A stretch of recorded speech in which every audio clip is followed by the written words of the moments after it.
নারীর টানে বাড়ি ফিরছেন মানুষ। রাজধানী ঢাকা থেকে উত্তরবঙ্গ ও দক্ষিণ পশ্চিমাঞ্চলের বাড়ি ফেরা মানুষদের ব্যবহার করতে হয় দুই বড় সেতু, পদ্মা ও যমুনা সেতু। ঈদ যাত্রায় গতি এসেছে দুই সেতুর টোল আদায়ে। আরও জানাচ্ছেন ইমতিয়াজ আলম। এবারের ঈদযাত্রা অনেকটাই স্বস্তিদায়ক বলে জানাচ্ছেন বাড়ি ফেরা মানুষেরা। উত্তরের পথে ঢাকা টাঙ্গাইল যমুনা সেতু মহাসড়কে যানবাহনের অতিরিক্ত চাপ বাড়লেও কোথাও বড় ধরনের যানজট সৃষ্টি হয়নি। ঘরমুখ মানুষের যাত্রার কারণে গতি বেড়েছে যমুনা সেতুর টোল আদায়েও। গত 24 ঘন্টায় যমুনা সেতুর উপর দিয়ে 48,335টি যানবাহন পারাপার হয়েছে। এতে টোল আদায় হয়েছে 3,38,52,900 টাকা। বৃহস্পতিবার রাত 12টা থেকে শুক্রবার রাত 12টা পর্যন্ত 24 ঘন্টায় পারাপার হওয়া 48,335টি যানবাহনের তথ্যের ভিত্তিতে এই টোল আদায় হয়েছে।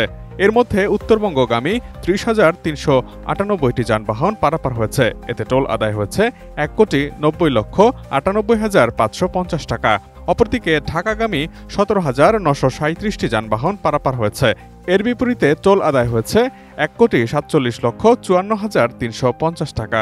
গণমাধ্যমকে বাংলাদেশ সেতু কর্তৃপক্ষ যমুনা সেতু সাইট অফিসের নির্বাহী প্রকৌশলী আহসানুল কবির পাভেল এই তথ্য গণমাধ্যমকে নিশ্চিত করেছেন।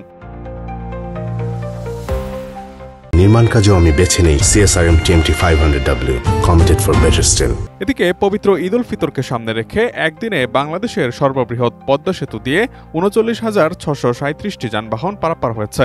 গত বৃহস্পতিবার রাত 12টা থেকে শুক্রবার রাত 12টা পর্যন্ত এসব যানবাহন পারাপার হয়। তাতে টোল আদায় হয়েছে 4,25,41,300 টাকা।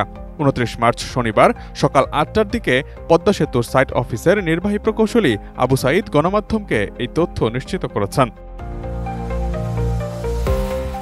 পদ্মা সেতুর নির্বাহী প্রকৌশলী আবু সাঈদ বলেছেন, গতরাত পর্যন্ত আগের 24 ঘন্টায় পদ্মা সেতুর মাওয়া প্রান্ত দিয়ে 26,057টি যানবাহন পারাপার হয়েছে।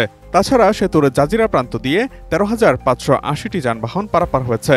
পদ্মা সেতুর উভয় প্রান্ত দিয়ে মোটরসাইকেল পারাপার হয়েছে 9,852টি।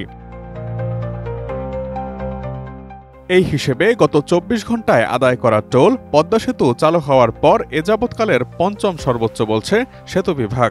এর আগে গত বছরের 9 এপ্রিল একদিনে সর্বোচ্চ টোল আদায় করা হয়েছিল 4,89,94,700 টাকা।